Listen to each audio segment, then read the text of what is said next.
The loud cheers from the yard made Evelyn Carter startle, dropping the spoon she had been stirring her cocoa with. She walked to the window and pulled back the curtain. Under the gleaming Christmas lights, her son Daniel stood beside a brand-new silver sports car, a bright red ribbon wrapped around the hood. Next to him was Margot Lee, his mother-in-law, her high heels sinking slightly into the snow-red lips, curved into a perfect smile, every strand of her wavy hair in place.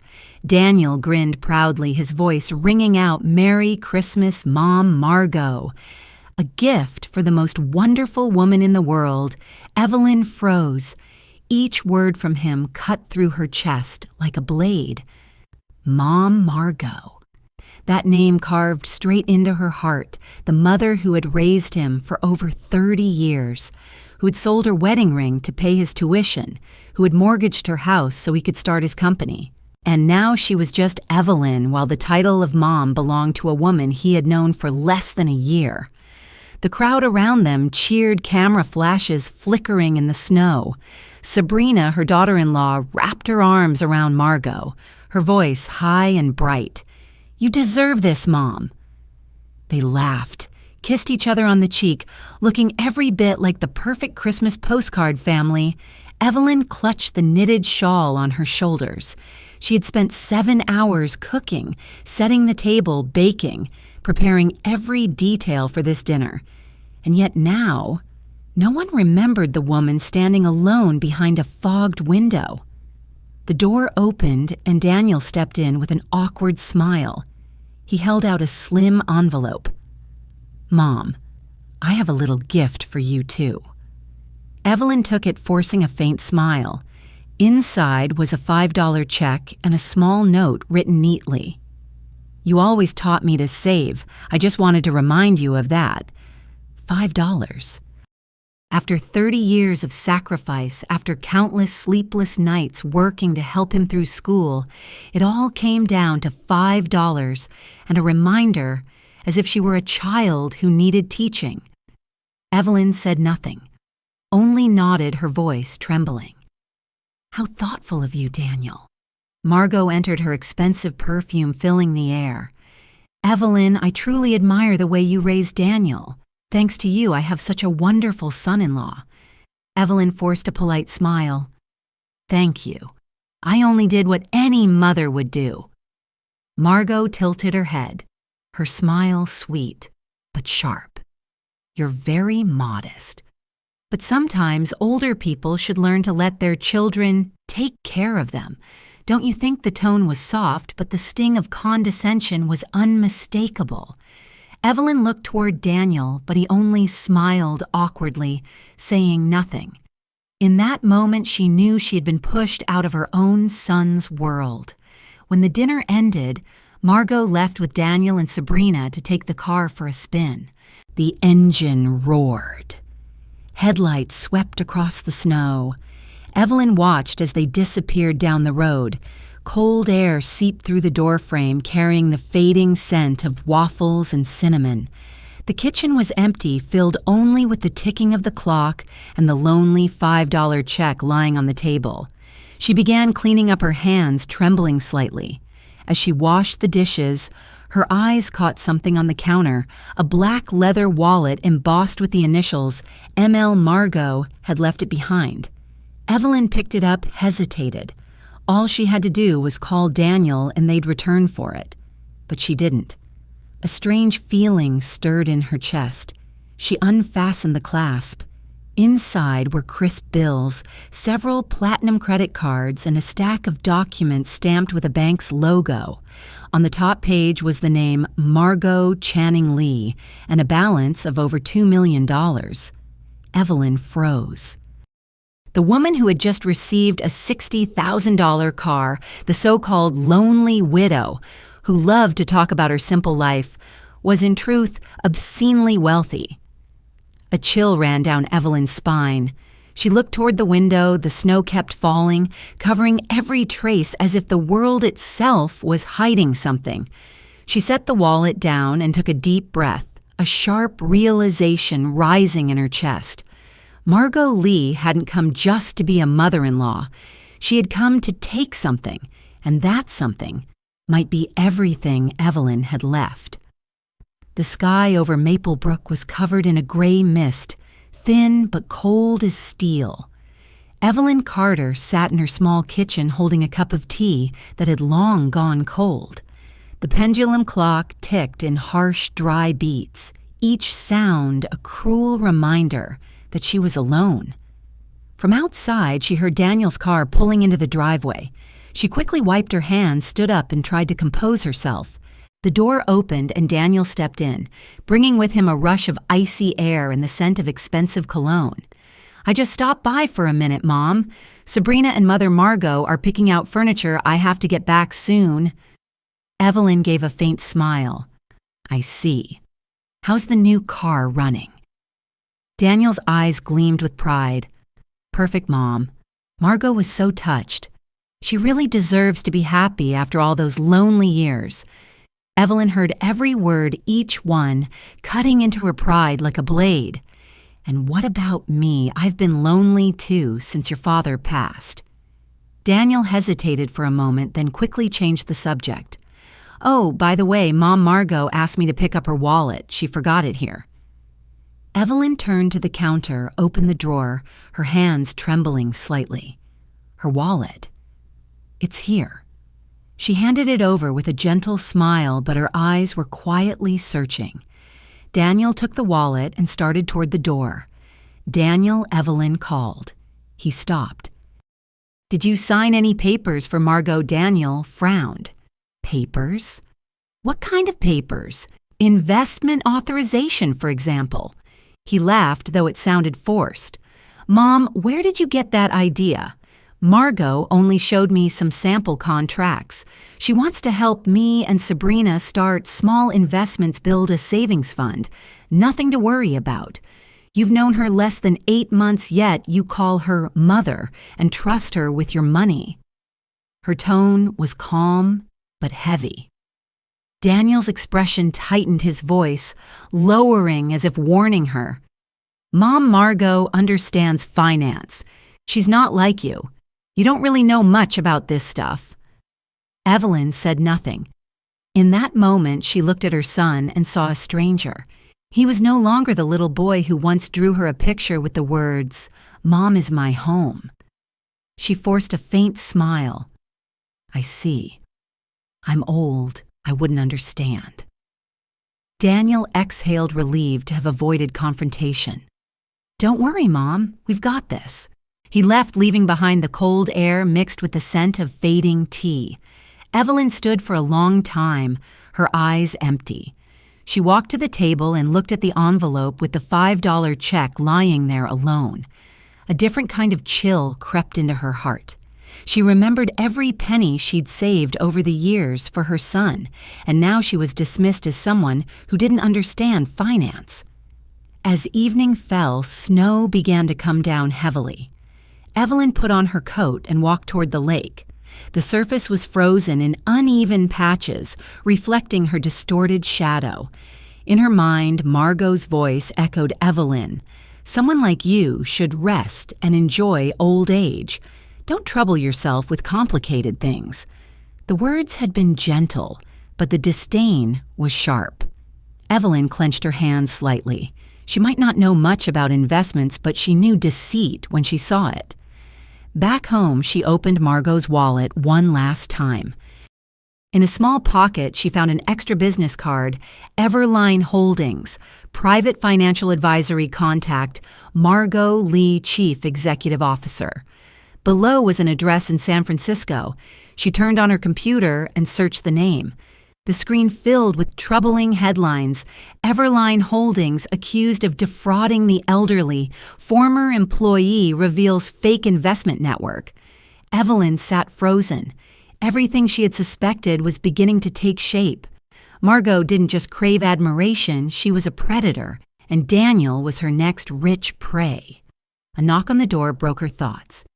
Jonas Hale, the neighbor who lived 2 houses away, stepped in with his kind smile carrying a basket of apples, her favorite. "Mrs. Carter, I saw a strange car parked outside this morning. Everything all right?" Evelyn hesitated, then gestured for him to sit. "Jonas, you used to be a police officer, didn't you?" He nodded. "Retired, but I still remember the work." She handed him the business card from Everline. "Could you take a look at this for me? I have a bad feeling." Jonas scanned it quickly, his brow furrowing. "This company, I've heard of it, involved in a financial fraud case in California a few years ago. The person in charge was named Margot Channing." He paused and looked up. "You said Margot Lee could be the same person." The air in the room grew heavy. Evelyn leaned back in her chair, her hands trembling. "If that's true, then my son is standing too close to a viper." Jonas's tone turned grave. "Do you want me to dig deeper?" "Yes, but don't let anyone know, especially Daniel." "Of course." He nodded firmly. "Be careful, Evelyn. People like that don't just take your money, they take your trust." After he left, Evelyn remained still, staring at her reflection in the window. She was no longer the humiliated woman who'd been handed a $5 check. Beneath her fragile exterior, something new was forming colder and sharper. When the clock struck 8, she opened the drawer, took out Margot's wallet, and placed it on the table beside the check. 2 objects, one symbolizing excess, the other contempt. She looked at them both and smiled faintly. Ah, the game has begun. Margot, but the one who makes the rules will be me. Outside, the snow kept falling silent and relentless, as if warning that this winter would be longer than any before. The morning in Maplebrook was unusually quiet. Thin strands of sunlight slipped through the curtains, landing on the table where Margot's black wallet still rested silent and heavy. Evelyn sat before a cup of cold coffee, her gaze distant. In her mind, Jonas's voice echoed, "Everline Holdings is tied to several elder fraud cases. The woman in charge once changed her identity." She opened the wallet again, this time without trembling. Between the receipts and platinum cards, a small piece of folded paper was tucked inside a hidden pocket. She unfolded it, a bank statement with the name Margot Channing Lee. Balance $2,370,000.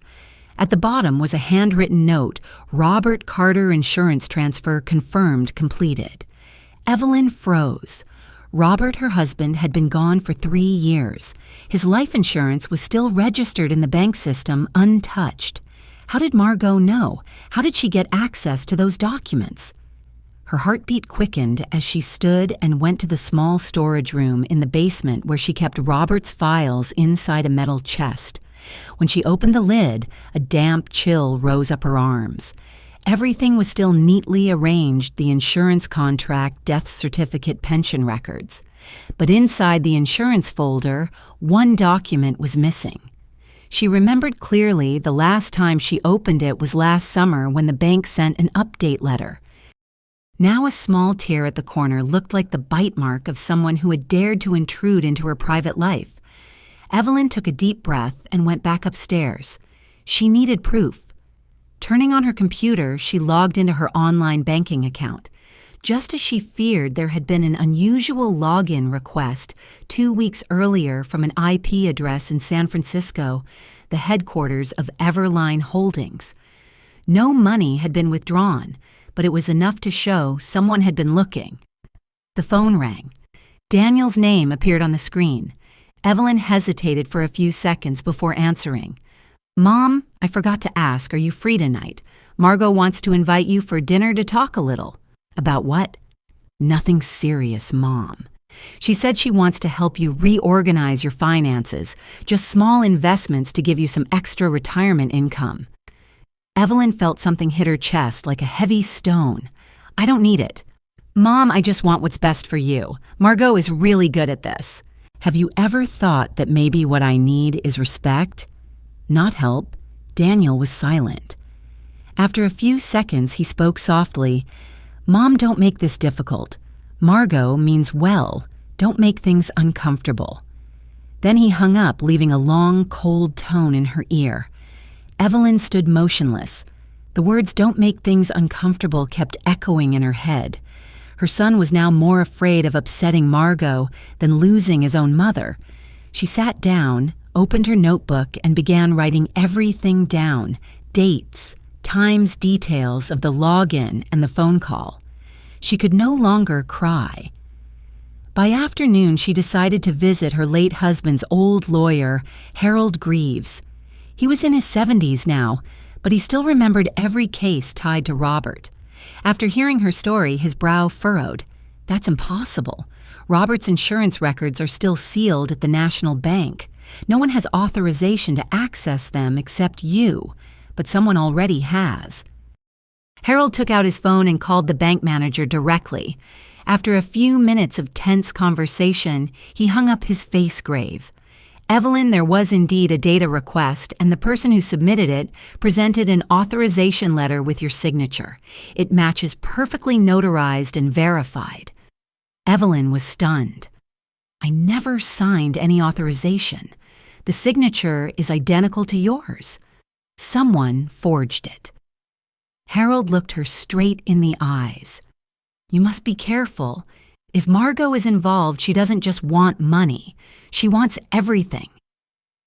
Evelyn's hands clenched tightly. I won't let that happen. On her way home, snow was falling thick and white. She drove past Maplebrook Lake, the surface now covered with a thin sheet of ice.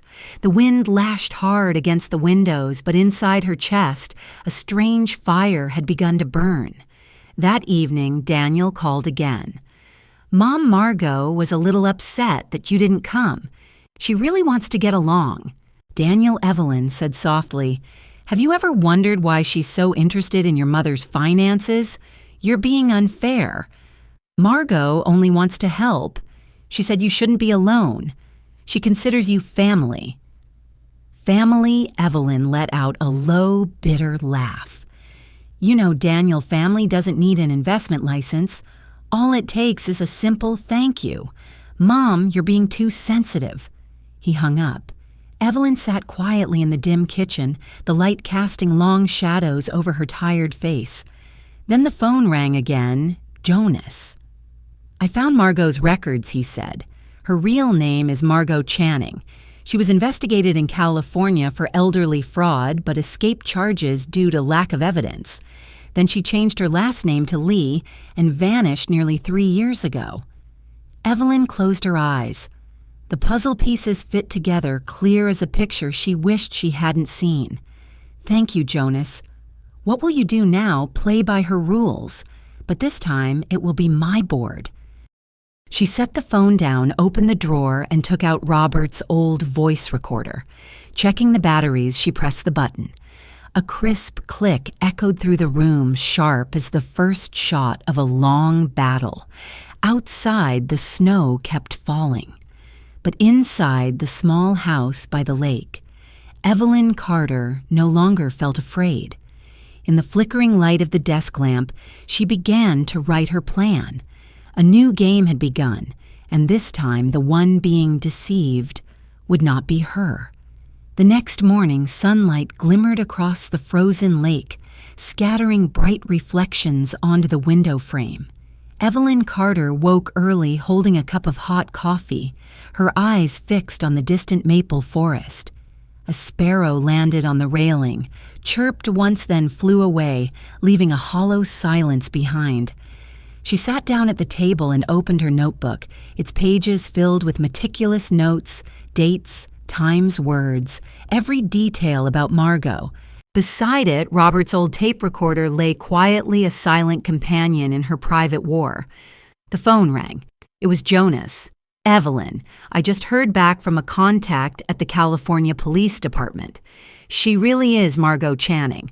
5 years ago, Margot ran a company called Everline Holdings.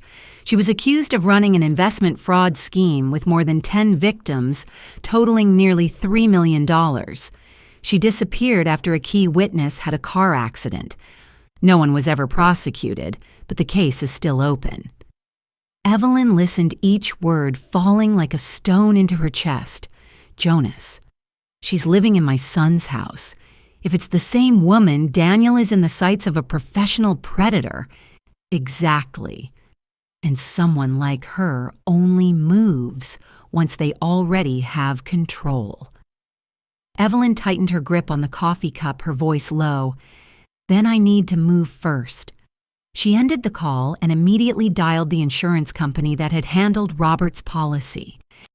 A young male voice answered cheerfully, "Good morning, this is Pacific Life. How can I help you? I'd like to verify my late husband's insurance file. Robert Carter. I've been informed that someone recently accessed it. Let me check. Yes, ma'am. There was a request 3 weeks ago from an individual with a valid authorization signed by Evelyn Carter." She closed her eyes. "Can you send me a copy of that document? I'm sorry, ma'am. According to policy, we can only provide that with in-person verification at our office." "All right, I'll come in." When she hung up, her hands were still trembling. She knew she needed evidence, not just suspicion. By noon, she drove into town. The road along the lake was covered in frost, and the pale sunlight sliced through the sky like a thin blade. The Pacific Life office occupied the first floor of an old red brick building.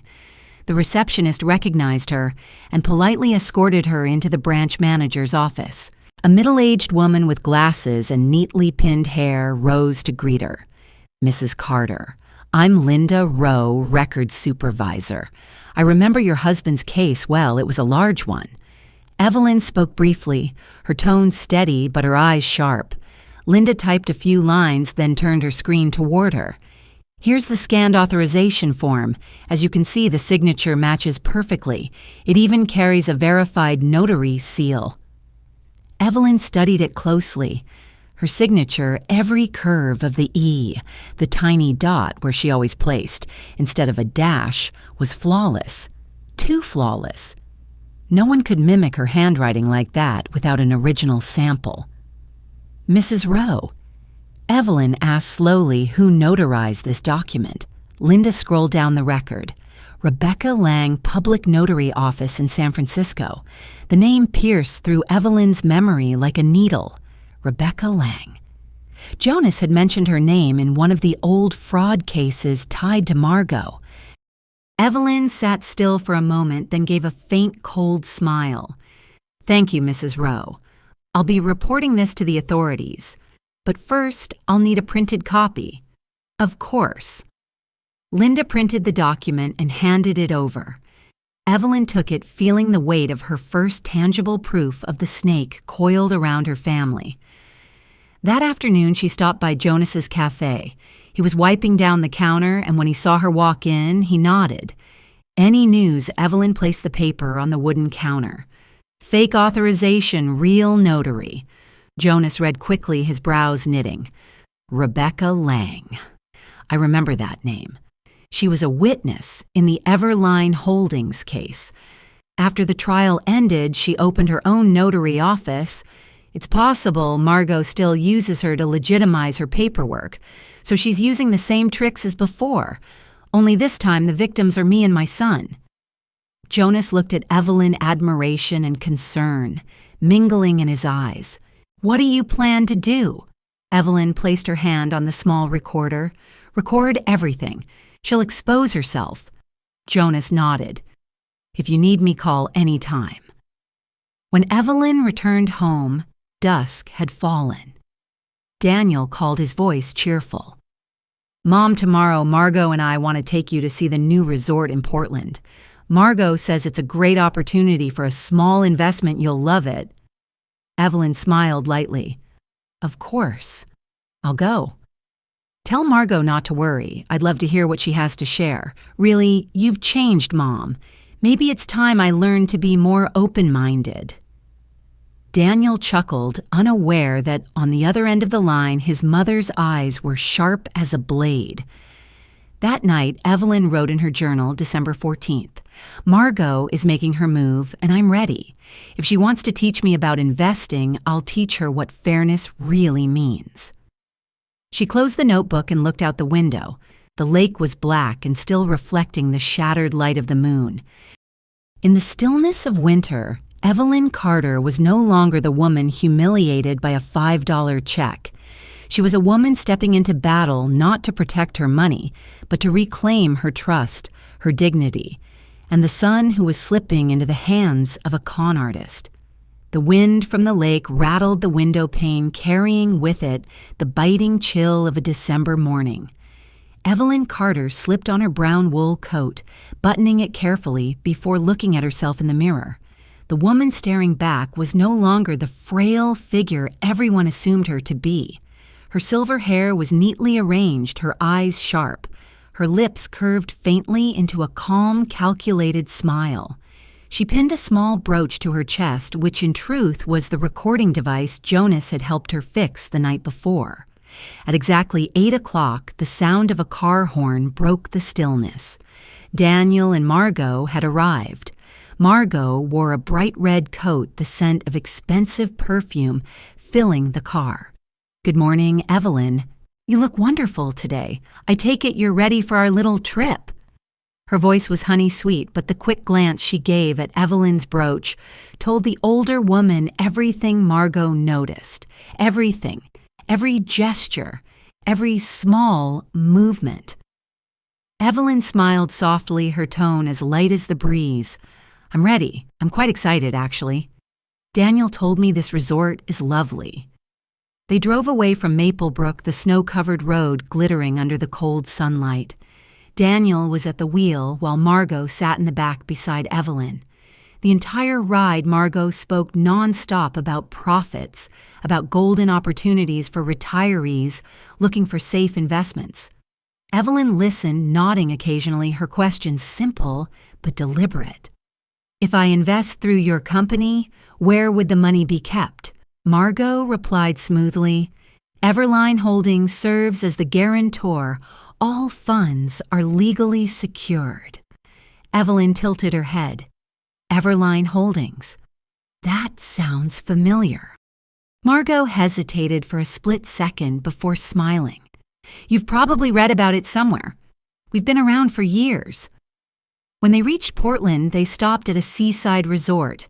Margot had booked a private suite for a personal meeting. The room was elegant with a glass table and white leather chairs. Daniel poured coffee while Margot opened a thick folder. "My dear Evelyn, here's the investment plan I'd like you to review. You could use your house as light collateral to obtain your initial capital. After that, profits will rotate every 6 months. With your savings, all you'd need is an investment of $200,000. Evelyn smiled faintly. $200,000. That's not a small amount, but if the returns are good, it might be worth a try. Daniel turned toward her, his eyes bright with relief. "See, Mom, I told you. Margot knows what she's doing. This is a real opportunity." Margot added modestly, "I just want to help her find stability. Daniel and Sabrina deserve a solid future, and helping his mother is the best way to ensure that." Evelyn met Margot's gaze, her smile unchanging, though her words carried an edge. "That's very kind of you. But tell me, why would a successful woman like you care so much about other people's finances? I recall you once said you didn't want anything to do with money anymore." Margot laughed, the sound a bit too sharp. "Oh, that was just a figure of speech. I retired from banking, but I still enjoy consulting now and then. Helping others is a pleasure." Evelyn leaned slightly closer, her voice soft. "Banking in California, wasn't it?" Margot stiffened ever so slightly, then quickly regained her composure. "I used to work in San Francisco, yes. How did you know? Just a lucky guess." Evelyn said, her fingers brushing the edge of her coat as she discreetly pressed the small, hidden button beneath the fabric. "Most people our age prefer rest. Not many have the energy to run a financial firm." "I truly admire your drive." Daniel, unaware of the subtle duel unfolding between the two women, smiled happily. "Mom, if you agree, I can help finalize the paperwork tomorrow. Margot can walk you through it." Evelyn set her cup down, her voice steady. "Paperwork. What exactly are you transferring, Daniel?" He hesitated. Oh, just some documents guaranteeing the investment, nothing serious. And you fully understand what's in them? Evelyn asked quietly. Margot interjected with a bright smile. Of course. I've prepared everything properly. Every document is notarized. There can't be any mistakes. The word notarized made Evelyn's pulse quicken. She smiled coolly. Perhaps notarized by Rebecca Lang. The air in the room froze. Margot's eyes flickered, her face momentarily hardening. The friendliness vanished in an instant, replaced by a glint of steel. What did you just say? Oh, it's just a familiar name, Evelyn said casually, sipping her coffee. A friend of mine used to work in San Francisco. Same name. Margot's hands tightened, then she quickly smoothed her expression. Must be a coincidence. Evelyn smiled faintly. Yes, life is full of coincidences. After lunch, they drove back to Maple Brook. On the way, Daniel chatted cheerfully, unaware that Margot sat silently beside him, staring out the window. The passing light revealed a trace of tension across her face. Through the rearview mirror, Evelyn caught her reflection, the look of someone plotting their next move. When the car stopped in front of the house, Margot turned with a practiced smile. Evelyn, thank you for joining us. I'd love for us to work together. Evelyn replied evenly. Likewise. I'll go over the documents carefully. I might have our family lawyer take a look if you don't mind. Margot's lips tightened briefly before she forced a smile. Of course that's wise of you. Daniel walked Margot to her car while Evelyn stood at the doorway watching them drive off. When the vehicle disappeared beyond the maple trees, she closed the door and moved quickly to her study. Taking out the recorder, she rewound it. Margot's voice filled the quiet room. Your house could serve as light collateral, only $200,000. Everything is legally notarized. Evelyn stopped the playback and smiled. Her voice was a whisper. Thank you, Margot. You've just written your own confession. Outside, the sky was turning dark. Snow began to fall again, but inside the small house by the lake, the fire in Evelyn's eyes burned brightly, not with hatred, but with the calm resolve of someone who had seen her enemy clearly and knew exactly when to strike. That night, the wind howled against the eaves, creating a dry, eerie sound. Evelyn Carter sat in the living room, the lamp casting just enough light to reveal the stack of papers spread across the table. Margot's investment documents, the so-called guaranteed profit clauses, the meaningless numbers presented as if they were magic, all of it was a trap. At the bottom of the last page, the bold line read, Collateral real estate property in Maple Brook. Evelyn's hand tightened. Her house, the place that held a lifetime of memories with Robert, the place where Daniel had taken his first steps, was now being turned into bait for fraud. She switched on the recorder and replayed the conversation from that morning. Margot's voice echoed in the quiet room, smooth and confident. It's just a light authorization. Once you sign, your profit will double. Evelyn turned off the recorder and leaned back in her chair, closing her eyes.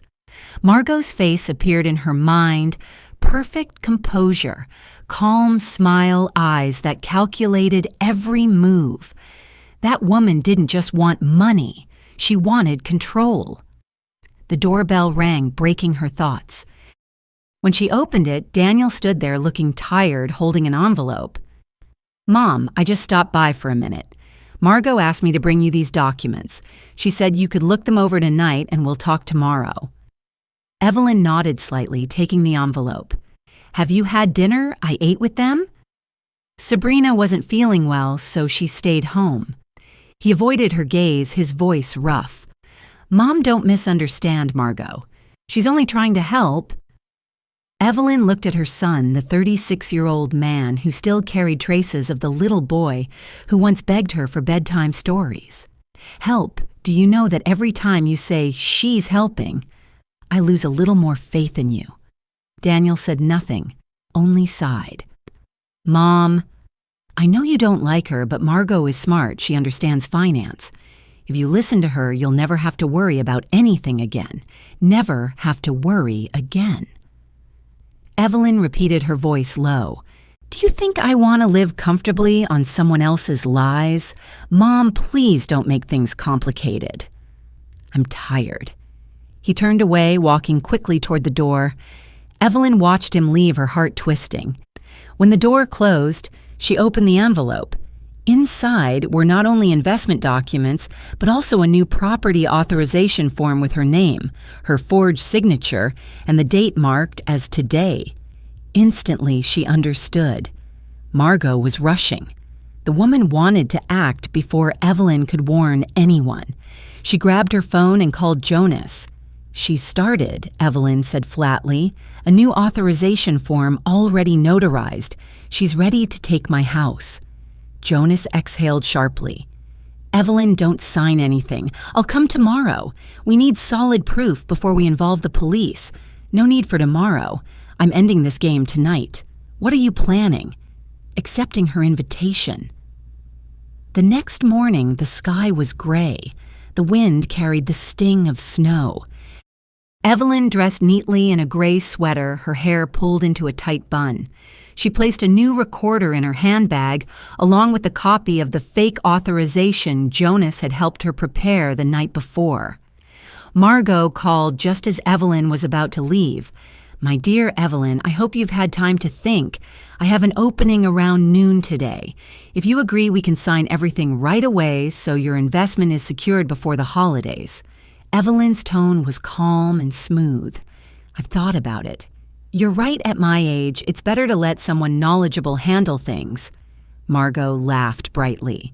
"Wonderful. I'll send my driver to pick you up."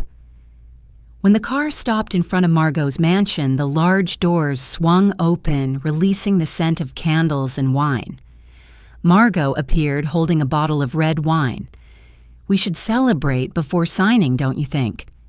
Evelyn smiled. "Of course. A new beginning." She sat down, taking in the luxurious, yet cold room. Margot laid the papers on a glass table, poured the wine, her voice sweet and inviting.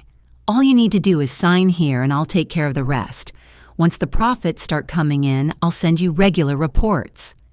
Evelyn's eyes lingered on the line that read, "Authorization of full property transfer." Then she looked up. "Margot, before I sign, could I ask a small favor? Would you read the last section aloud for me? My eyes aren't what they used to be." Margot smiled confidently. "Of course." She began reading clearly and fluently, each word confirming that Evelyn voluntarily transfers full ownership of the Maplebrook property to the authorized party. Evelyn tilted her head, smiling. "Thank you. You read beautifully." Margot placed the pen in her hand. "Now just sign." Evelyn held the pen, paused for a moment, then looked directly into Margot's eyes. "You know, Margot, I was a teacher for 30 years. I used to tell my students that every story deserves an unexpected ending. Today I think you'll witness one." Margot blinked, momentarily confused.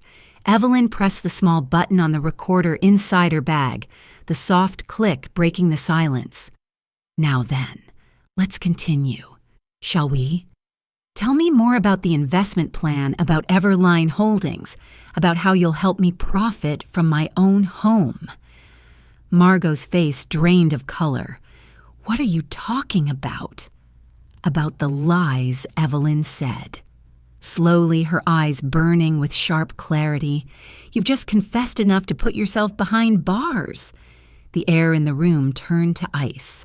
Margot stood abruptly, her smile gone. Evelyn remained seated, calm and steady, her hand resting on the papers. "The game's over, Margot. And this time, the one being exposed isn't me." Margot Lee froze, her eyes locked on the tiny recorder flashing red in Evelyn's hand. The calm expression on the older woman's face seemed to throw her off balance. "What do you think you're doing?" Evelyn Margot's voice dropped, stripped of its usual sweetness. Evelyn slowly set the recorder on the table. I'm protecting what's mine. This house, my life, and the son you've been manipulating." Margot let out a dry, sharp laugh. "You don't understand. Daniel's in trouble. I'm helping him. You're just an old woman afraid of change." Evelyn's gaze didn't waver. "No, I understand perfectly. You prey on weakness, wrapping deceit in the disguise of elegance and kindness. But your game is over." Margot stepped closer, her tone low. "If you're smart, you'll erase that recording and pretend nothing happened. I can make sure Daniel stays out of this. You don't want to see your son get hurt, do you?" Evelyn said nothing, but her eyes never left Margot. She stood her small frame, firm as steel. "If I erase it, you'll keep doing the same thing to others. You chose the wrong person to play with Margot. I'm not afraid of losing my son anymore. I'm afraid of letting him live a lifetime inside your lies." Margot clenched her fists, trying to hold her composure. "You have no proof. It's all just words." Evelyn nodded slightly. "Maybe. But I still have the fake authorization you prepared and this recording about Everline Holdings. And I have a friend at the California Police Department who knows your record very well." A flicker of fear crossed Margot's face before she quickly masked it. "You really think they'll believe a trembling old woman over me, a former financial executive?"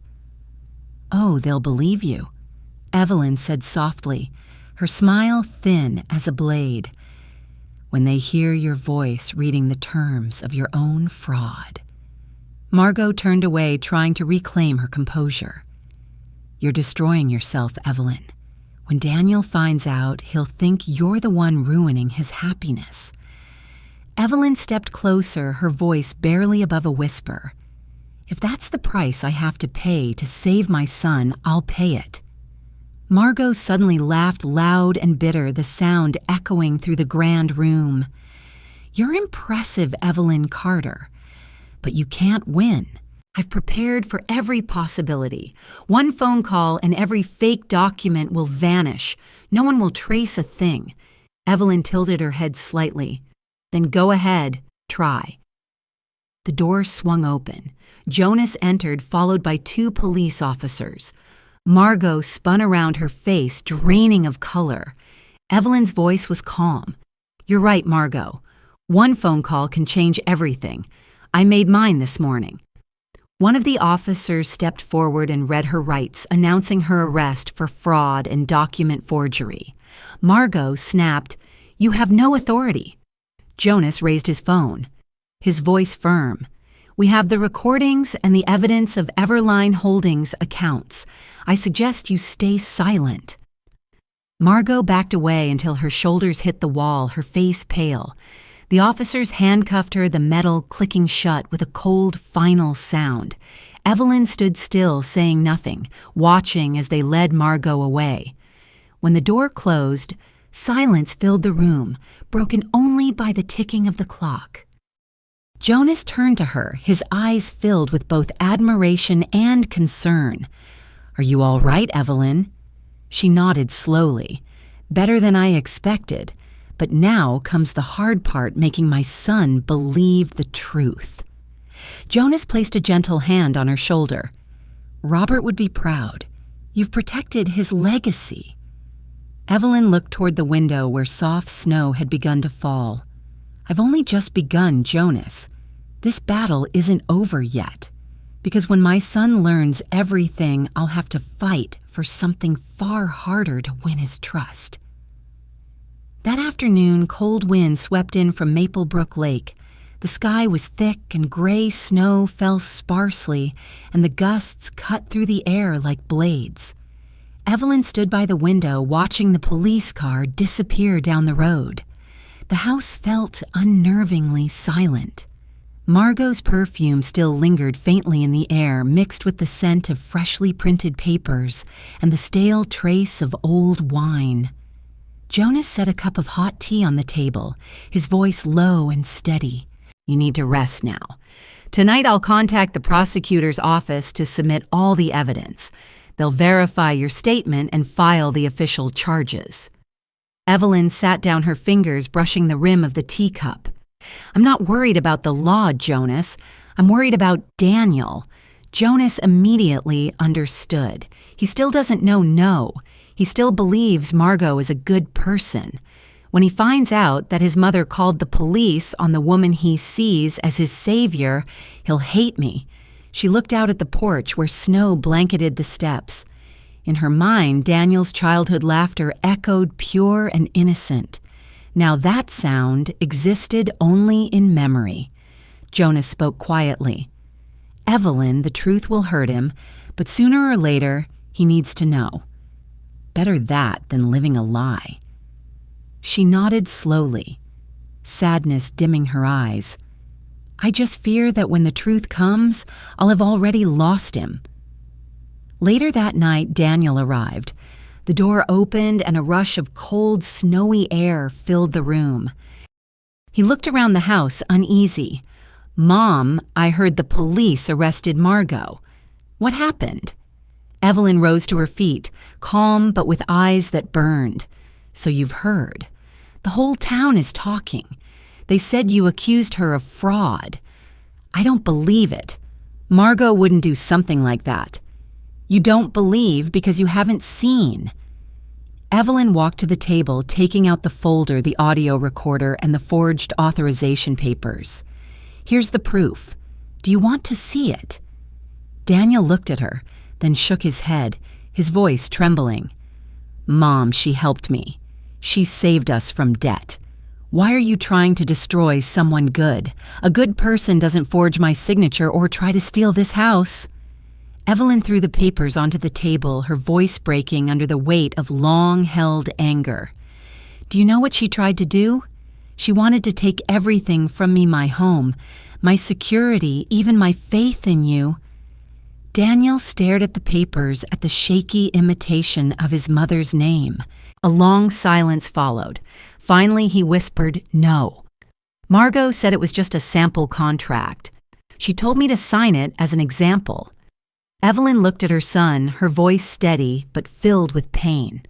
That's how con artists begin, with a sample signature.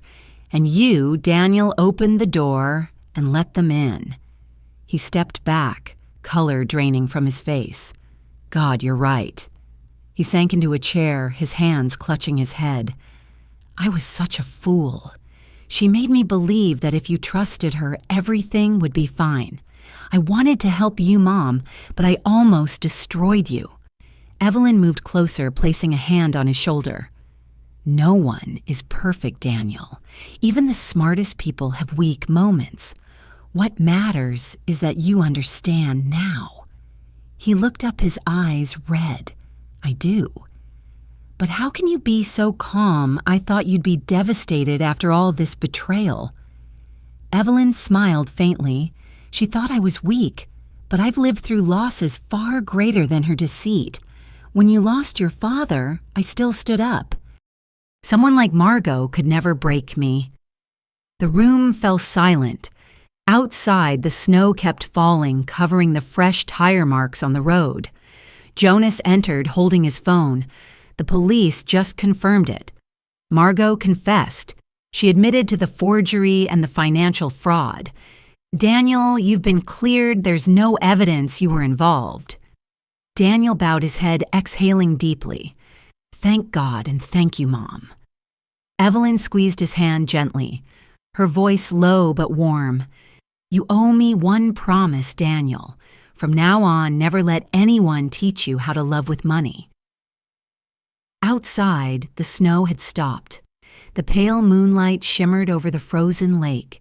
In the small house by Maplebrook's edge, the mother and her son sat together at last, saying nothing, only sharing the quiet warmth that felt as if winter had finally given way to the first light of spring. The next morning, the first winter sunlight filtered through the curtains, casting a soft glow on the dining table, still cluttered with cups and plates. Daniel sat there holding a cup of coffee he hadn't touched. Across from him, Evelyn carefully organized the documents that had become evidence. She said nothing, her silence filled with both strength and sorrow. Finally, Daniel spoke. "Mom, I submitted a leave of absence. I think I need time to process everything." Evelyn nodded gently. "You're doing the right thing. What matters now is understanding what made you so easy to deceive." Daniel lowered his head, his voice heavy. "I was desperate. My company lost a major project. Sabrina lost her job. I was too ashamed to tell you, afraid to worry you. Then Margot came along. She understood, she comforted me. She said if I followed her advice, I could make things right. I wanted to prove I was capable, that I deserved everything you sacrificed for me." Evelyn exhaled slowly. "Sometimes people aren't deceived by lies, Daniel. They're deceived by the belief that they can fix their mistakes with money." She poured more coffee, then sat beside him. "Daniel, I don't blame you. I just fear that if I had signed that paper in a moment of weakness, we would have lost everything. This house isn't just property. It's your father's memory, the place where you were born. If I let someone take it, there'd be nothing left to protect." Daniel looked up, his eyes filled with both pain and gratitude. "You protected me just like you did when I was little." Evelyn smiled softly. "No, this time I protected both of us from our own trust." The door opened and Jonas entered carrying a thick envelope. "I just got back from the station. Here's a copy of Margot's statement and the confirmation that Everline Holdings' assets are under seizure. She's been officially indicted." Evelyn accepted the envelope and flipped through the pages. "Faster than I expected." Jonas nodded. "Thanks to your recording and the forged authorization, the prosecutor didn't need long. The case will be moved to federal court next week." Daniel listened quietly, guilt still heavy in his chest. "What about the others?" "The people she scammed," before Jonas replied. "The police are reaching out. At least 6 victims so far, totaling over $3 million. Thanks to you, Mrs. Carter, they finally have a chance to recover something." Evelyn stayed silent. A strange feeling swept through her, a mix of relief and sorrow. Margot would pay for her crimes, yet behind her was a trail of people who, like Evelyn, had trusted too much and suffered for it. Jonas looked at the two of them and said gently, "You should tell your story. A lot of people need to hear it to learn how to protect themselves." Evelyn chuckled faintly. "And what would I say, Jonas? That an old woman nearly lost everything because she believed a sweet voice?" "No," Jonas replied. "That a mother turned humiliation into strength and used her courage to save her family." In that moment, Daniel looked at his mother for a long time. He saw in her eyes not just the wisdom of age, but an unbreakable flame. "Mom, I want to make things right. I'll pay back every loan, even the mortgage I foolishly signed. I don't want you to worry about debts anymore." Evelyn placed a hand on his shoulder. "Don't see redemption as an obligation, Daniel. See it as a lesson about true worth, the kind that can't be bought." That afternoon, after Daniel left, Evelyn stepped out onto the porch. The wind still carried the scent of snow, but the sunlight was warmer now. She sat on the wooden chair beside Jonas, who was reviewing paperwork. "Jonas," she asked quietly, "do you think Margot ever believed she was right? Maybe in her mind, deceiving others was just her way to survive." Jonas took a sip of coffee, thoughtful. "Maybe. But the difference is that you chose to rise instead of seeking revenge. You refused to become like her."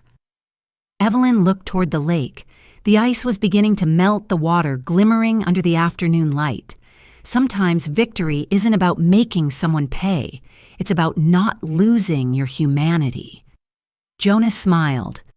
"You always know how to make things sound profound." "No," Evelyn replied softly. "I've just lived long enough to understand that kindness isn't weakness. It just needs boundaries." As the sun dipped below the horizon, Daniel called again. "Mom, Sabrina and I want to come over for dinner. We want to start over." Evelyn looked out at the lake where the sunset spread across the water like a ribbon of red silk. "All right, son," she said gently. "I think it's time this house heard laughter again." When she hung up, Jonas looked at her and smiled. "So it's finally back to normal." Evelyn's eyes shone with a rare serenity. "Not back, Jonas. It's a beginning, and this time I know I'm strong enough to keep it." That evening, the house by Maplebrook Lake glowed for the first time after weeks of silence. The smell of food filled the kitchen stew, toasted bread and red wine. Evelyn Carter moved briskly between the stove and the counter, her face glistening with sweat, yet her heart was light in a way it hadn't been for a long time. It had been weeks since this kitchen last felt alive with the sound of clinking dishes, the warmth of laughter, and the scent of family. When the sound of a car echoed outside, Evelyn wiped her hands and opened the door. Daniel stood there holding a small bouquet of flowers, and beside him Sabrina carried an apple pie. They smiled, awkward but genuine. "Mom," Daniel said softly, "we came to help you get ready." Evelyn nodded, stepping aside. "Good, but don't make a mess of my kitchen." For the next few minutes, the house filled with soft laughter and quiet conversation. Sabrina rolled up her sleeves to help Evelyn slice the pie while Daniel set the table. No one mentioned Margot, the forged papers, or the police. It was as if the nightmare had melted away with the snow outside. When dinner began, Evelyn raised her glass of wine. "There's so much we should talk about, but tonight I just want to thank you both for coming home." Daniel clinked his glass, his eyes slightly wet. "No, Mom. I should be the one thanking you. If it weren't for you, I'd have lost everything." Evelyn smiled gently. "You only lose when you stop learning, Daniel. And I think you've learned." The three of them ate in a peace they thought they would never feel again. Outside, the wind brushed across the lake, the water gently lapping at the shore. After dinner, Sabrina washed the dishes while Daniel joined his mother on the porch. The moonlight shimmered on the melting ice, forming a silver path stretching toward the distant woods. "Mom," Daniel said, his voice low, "there's something I need to tell you." Evelyn turned to him. "Go on. I'm going to sell Margot's car. It doesn't belong to me. I'll pay off the bank loan and reapply at the company, even if it means starting over at a lower position. I want to rebuild everything on my own." Evelyn nodded slowly. "Good. Don't try to make amends with words.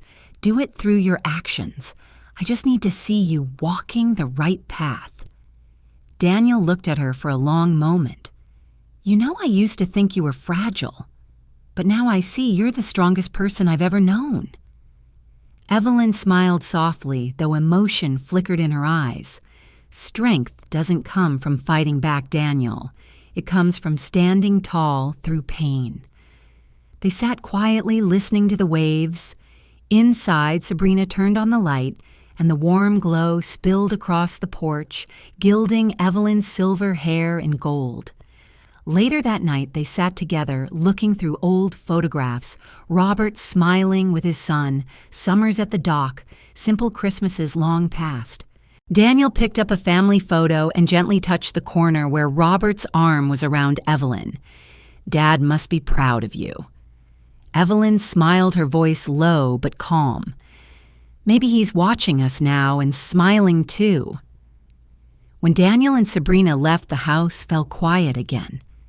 Evelyn cleared the table, washed the dishes, and then sat by the window. The moonlight cast a soft glow across the wall, illuminating the old photo of Robert. She touched the wooden frame lightly and whispered, "You see, we won. Not through revenge, but through truth." A sudden knock at the door startled her. When she opened it, Jonas stood there, his coat dusted with snow, holding a thick envelope. "Sorry it's late, Evelyn.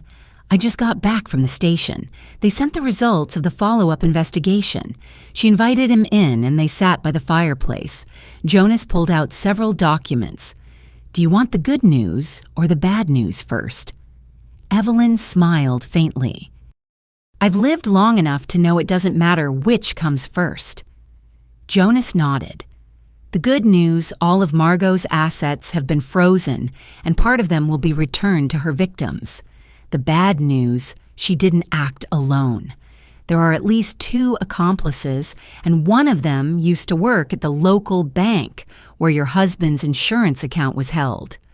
Evelyn's eyes darkened. You mean yes, someone inside the bank likely gave Margot access. And there's more, another fake file under your name was sent out a month ago. I stopped it in time, but someone else is still out there. Evelyn leaned back her hand, trembling slightly. So it's not over.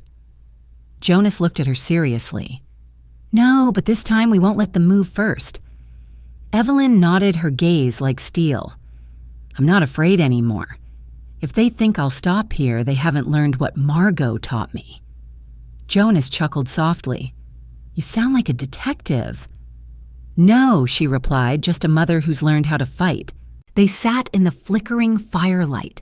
Outside, the wind rattled the windows, carrying the sharp cold of the Oregon winter. Evelyn poured 2 glasses of red wine and raised hers toward Jonas. To the truth, no matter how painful it is, Jonas lifted his glass, and to those brave enough to face it. When he left, Evelyn walked him to the door. On the table, the investigation envelope remained open. The final line inside made her pause. Insurance access logs show an IP trace originating from Maplebrook. Her chest tightened.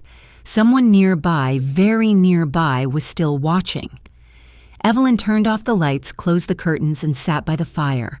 The flames reflected in her eyes not fear, but absolute clarity. This time she knew her enemy wasn't far, and if they thought she would grow weaker after victory, they had forgotten that old wounds are what forge steel. The next morning, a thin mist blanketed Maplebrook. Evelyn Carter's house was as quiet as ever, but inside she had been awake for hours. On the table lay the folder Jonas had brought the night before, and the line on the page IP access, traced from Maplebrook, was one she had read countless times. A part of her intuition told her the person behind it wasn't a stranger. But who in this small town would have a reason to spy on her? She put on her coat, grabbed her car keys, and decided to drive to the local bank, the same place where Robert had once opened his insurance account. The sun hadn't fully risen and the road shimmered with dew. When she stepped into the lobby, the receptionist recognized her and greeted warmly. "Good morning, Mrs. Carter. It's been a while." Evelyn offered a polite smile. "I'd like to see the branch manager, Mr. Mark Henson. It's a private matter." Mark's office was on the 2nd floor. He was around 50, gray at the temples, well-dressed with the sharp look of someone used to hiding things behind courtesy. When Evelyn entered, he stood up, pretending to be pleased. "Mrs. Carter, what an honor. I was just about to reach out to you about your situation. I heard the police resolved everything." Evelyn sat down, her tone calm. "They did. But there's something I need to ask. Who in this bank has access to Robert Carter's old insurance files?" Mark hesitated for a fraction of a second before smiling faintly. "Oh, only management-level staff and myself. But those records have been locked for years." "Why do you ask?" Evelyn met his gaze squarely. "Because someone accessed them 3 weeks ago, from a computer right here in town." Mark frowned slightly, feigning surprise. "That must be some mistake. Our security system doesn't allow unauthorized access. Then perhaps you don't know anything about Everline Holdings."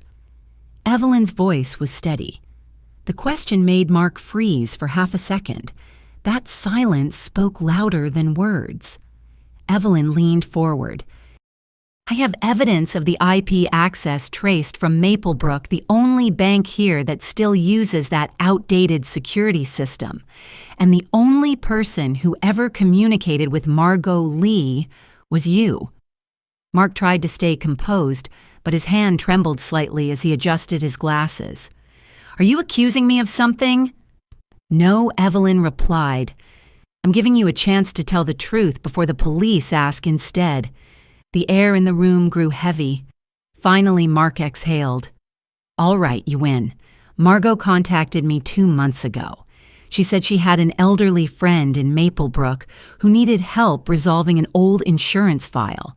I believed her because she had legitimate documents, your signature even. I realized too late, but by the time I did, she had withdrawn the funds and disappeared. I didn't take anything from you, I just kept quiet to save my job. Evelyn's heartbeat quickened, but her voice remained even. Do you know what she did with the money? Mark shook his head. All I know is she promised to return it once things settled down. But from what you've said, I guess I helped a criminal. Evelyn stood, her expression cold. No, Mr. Henson. You didn't just help, you enabled her. But I'm not here to let you hide. You have 2 choices: cooperate with the police and hand over every record of your correspondence with Margot, or I'll deliver my evidence myself, along with a statement about the bribe you accepted. Mark sat in silence for a long moment, then bowed his head. All right, I'll hand everything over. You don't understand how dangerous Margot is. She has a whole network people who target the elderly for money. I once heard her say she had a successor ready to take over when she was gone. Evelyn left the bank feeling heavy. Outside, the wind blew hard and melting snow turned the ground to slush. Jonas was waiting in the car. Well, he asked. She handed him a small stack of papers, Mark's hastily written confession. It wasn't just Margot. There's an entire network behind her, and they're not done yet. Jonas frowned. What do you plan to do next? Evelyn looked out the window, her voice calm but firm. When your enemies stay in the dark, the only way to expose them is to make them think you've stopped watching. If there really is a successor, they'll show themselves soon. Jonas's brow furrowed. You're planning to use yourself as bait. Evelyn smiled faintly, her eyes steady and bright. I've been the prey before. Now I want to see if they're smart enough to realize who the real hunter is. As they drove away, snow began to fall again, thin as silk. Along the road, circling the lake, Evelyn's car grew smaller in the distance, but inside her, a new fire had been lit. Not of anger, but of resolve. The fire of a woman who finally understood her own strength and was ready to use it to end this game once and for all. 2 days later, Maplebrook was shrouded in a thick blanket of fog. The sky hung heavy, and old snow, not yet melted, was buried under a new layer. Evelyn Carter sat in her living room, the golden light from the fireplace glinting off the papers spread across the table. In front of her lay a detailed plan, every step, every name, every timeline. Each line was carved with cold precision. She would lure Margot's successor into the open. Jonas entered, bringing with him the sharp chill of the outside air. He set a folder down on the table. I spoke with the sheriff. They've agreed to let you cooperate in the sting operation, but only under one condition. You don't act alone anymore. I'm coming with you. Evelyn smiled faintly, her eyes steady. Don't worry, Jonas. I don't plan on giving you more reasons to worry, but they'll only appear when they believe I'm weak, when they think I'm easy to manipulate. So what exactly do you plan to do to make them believe that Jonas asked? Pretend to sell the house. Evelyn replied simply. The words made Jonas freeze. You can't be serious. This house means everything to you. Exactly. That's why they'll believe it. Evelyn said as she pulled a duplicate of the property deed from a drawer skillfully altered to look like the real thing. I'll post an ad on the local community site. If anyone from Margot's network is still out there, this news will reach them within 24 hours. Jonas looked at her, torn between admiration and concern. You don't have to go that far, Evelyn. The police can handle this. No, Jonas, she interrupted softly. The police can only catch the ones who make mistakes. I want the one pulling the strings. That afternoon, Evelyn sat at her computer and typed a short ad for urgent sale Maplebrook Lakeside House. Excellent location, full ownership papers, elderly owner moving to live with family. She even attached a few photos of the sunlit porch, the wooden walls, and the maple garden. When the listing went live, a pang tightened her chest. This house was her entire life. Every brick bore Robert's touch. But now to protect it, she had to pretend to let it go.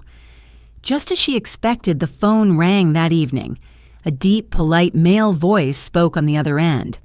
Mrs. Carter, my name is George Leland. I represent a real estate investment group, and we're very interested in your property. Would you be available for a viewing tomorrow morning? Evelyn closed her eyes briefly, recognizing the name, Leland Margot's former assistant, listed in the Everline Holdings files. She kept her tone composed. Of course. I'll be home. After hanging up, she immediately called Jonas. He's coming, she said simply. I'll have undercover officers in the area, Jonas replied. But you have to promise me you won't take any risks. Evelyn stared into the fireplace, the flames reflecting in her eyes. Jonas. I've been humiliated by a $5 check, tricked into signing forged papers, and robbed of my faith in my own son. Tomorrow, I'm not taking risks. I'm ending what should have ended long ago. That night, she didn't sleep. The wind whispered against the porch, snowflakes drifting through the cold air. Evelyn sat beneath the dim glow of her desk lamp, a cup of cold tea beside her, and a new recorder in front. She wrote a few lines in her journal, her handwriting slow but firm, December 19th. If this is the final battle, I want it to happen in this house. Here is where I've lost so much, and here is where I will take it all back. She closed the notebook and set it beside Robert's photograph. Outside, the snow grew thicker, blanketing the town in silence. In that stillness, Evelyn Carter knew that when dawn arrived, everything would change forever. The next morning, Maplebrook seemed wrapped in an even deeper silence. There were no cars, no birds, only the wind whistling through the snow-covered maple trees. Evelyn Carter opened the door, the cold air rushing in with the damp scent of the lake. She wore a gray sweater and a scarf, her face calm and unreadable.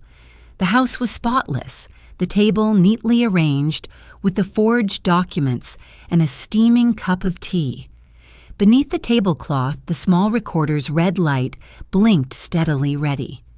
At exactly 9 o'clock, a black car pulled up outside the gate.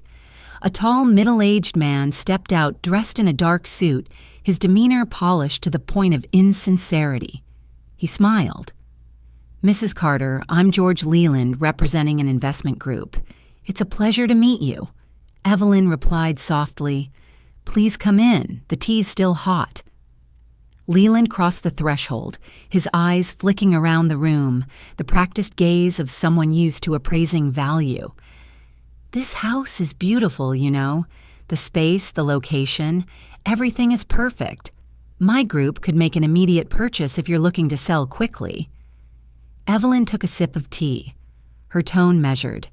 I'm old. I just want to leave this place behind. My son thinks it's best to settle my affairs before moving back to the city. A wise decision, Leland said, opening his briefcase and pulling out a stack of papers. We've prepared a preliminary contract. If you sign today, the funds will be transferred within 3 days. Evelyn smiled faintly. That's fast. But I do have one small question. Your company, Everline Holdings, isn't it? Leland's expression flickered, but he quickly recovered. Oh no, we're a new branch, Everline Capital. You must have misheard. Everline Capital. Evelyn repeated her voice laced with quiet irony. The name sounds familiar, like someone borrowing the ghost of an old company. Leland's eyes sharpened. You know more than I expected. Perhaps Evelyn said, setting her cup down. But what I really want to know is this: how many people will you rob this time? The air in the room thickened. Leland straightened his smile, gone. What are you talking about? I'm talking about Margot Lee, the woman who used to work with you. She's already confessed. And now it's your turn. Leland chuckled, but his eyes had turned cold. Margot was weak, ruled by emotion. I'm not. If you're smart, you'll sign and stay quiet. I know exactly how much money is in your accounts and the value of this property. If you make a scene, the police won't save you. You'll lose everything. Evelyn's gaze didn't waver. Do you know what the difference between me and Margot is? Leland frowned. What she chose her victims poorly. I chose my opponent poorly too, but only once. She pressed a small button beneath the table. The back door swung open. Jonas entered with 2 police officers, guns drawn. Leland froze his face, draining of color. What the hell? Jonas's voice was firm. George Leland, you're under arrest for financial fraud, conspiracy in the Everline holding scheme, and multiple other charges.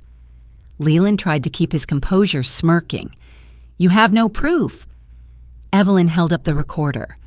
Yes, we do, and you just added to it. One officer stepped forward and cuffed him. Leland turned to Evelyn, his expression twisting into a bitter smile.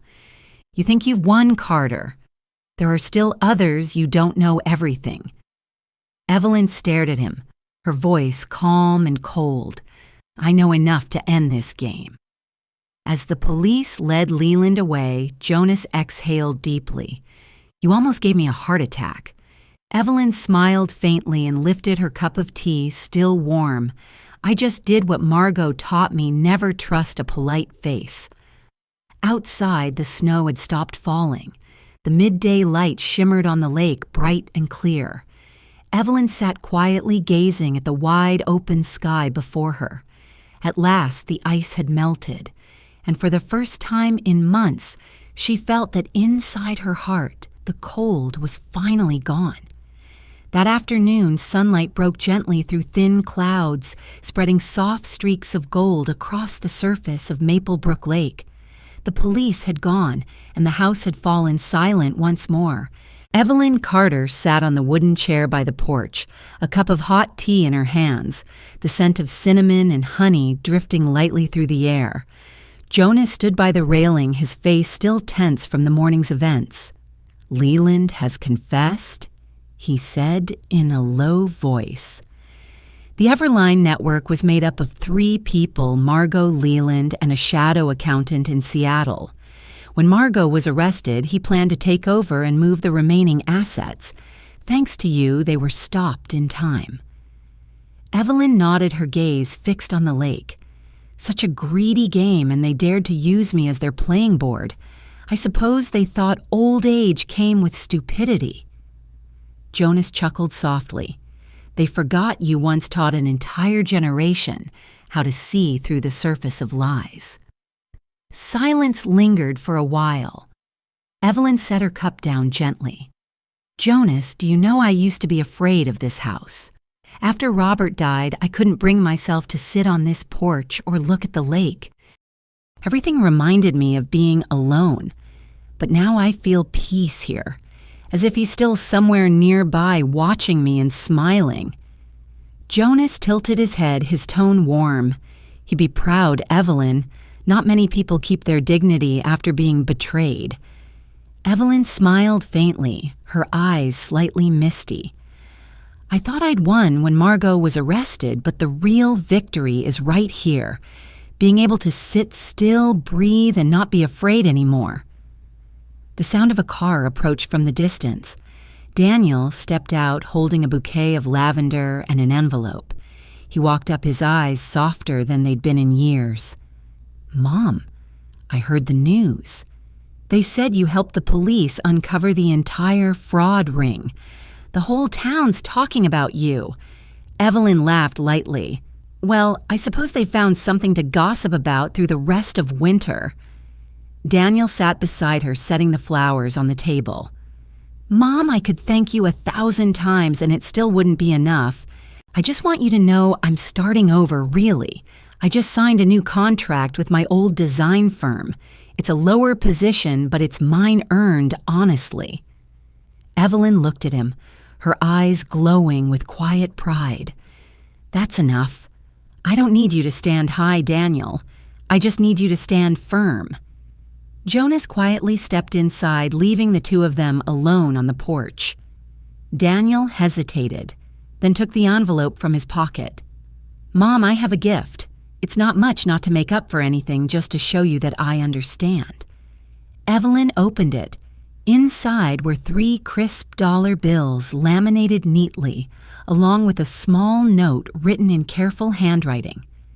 $3, the first gift I ever gave you, and the most valuable lesson of my life." Evelyn let out a small laugh as tears welled in her eyes. "You foolish boy," she whispered, "but I'll keep it." Daniel squeezed her hand. "Keep it to remind us that love has no price." The sun began to set, its last rays blazing across the lake like fire. Evelyn gazed at the scene, her heart filled with calm. "My son," she said softly, "everyone has their own winter, but if you hold on to kindness, spring will always return." Daniel rested his head on her shoulder, the two of them sitting together in the fading light. Behind them, the house glowed warmly, not a battlefield of deceit anymore, but the place where forgiveness began. A week later, Maplebrook welcomed Christmas in a glow of shimmering lights. Snow blanketed the road along the lake, and the small houses sparkled like a string of pearls. Inside the wooden home, Evelyn Carter stood by the window watching Daniel and Sabrina decorate the Christmas tree with their 2 children. Laughter filled the room, bright, warm, and so full of life it softened her heart. Jonas knocked gently before stepping in, holding 2 mugs of hot cocoa. "I heard the kids say you're the one opening the first gift tonight." Evelyn took the mug with a smile. What an honor." "You've earned it," Jonas said kindly. "If it weren't for you, Maplebrook might have a few more victims of Everline by now." Evelyn shook her head. "I don't want to be called a hero. I'm just a mother who refused to give up." Daniel walked over, placing a small silver-wrapped box in her hands. "Mom, here's my gift. It's not money, and it's definitely not a car." Evelyn unwrapped it carefully.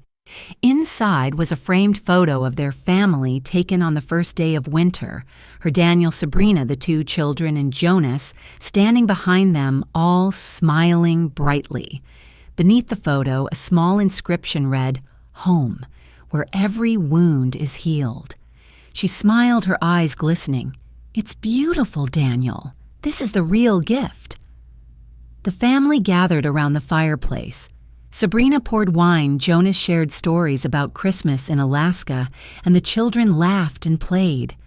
Evelyn watched them, her heart overflowing with peace.